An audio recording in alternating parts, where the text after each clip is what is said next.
વડોદરા જિલ્લાના ડેશર તાલુકામાં માનવતાને શરમાવે તેવી એક ગંભીર ઘટના સામે આવી છે। સગીર દીકરી પર તેના જ પિતાએ દુષ્કર્મ આચર્યાનો આરોપ સામે આવતા ડેશર પોલીસ સ્ટેશનમાં ગુનો નોંધાયો છે।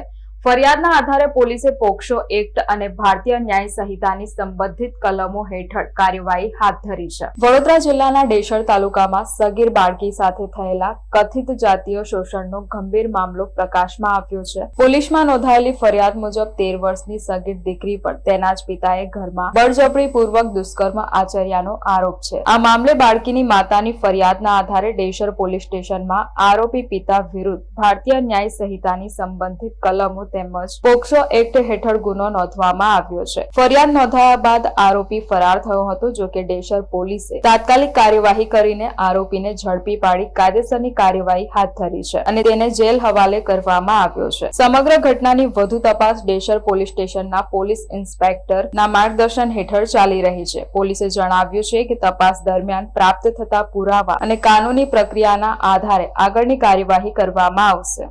गत दिनांक 29 जून के दिन भोग बननार की माता ने डेसर पुलिस स्टेशन में फरियाद दाखिल करवाई थी, जिसमें भोग बननार बेटी को उसके पिता के द्वारा घर में ले जाके दुष्कर्म की घटना बनी है, इसकी फरियाद मिली थी, जिसके तहत डेसर पुलिस स्टेशन में BNS section 64(2)F, 65(1), POCSO act section 3A, 4, 5 और 6 के तहत कंप्लेन लॉन्च की गई है और आरोपी को अरेस्ट कर लिया गया है और अभी आरोपी रिमांड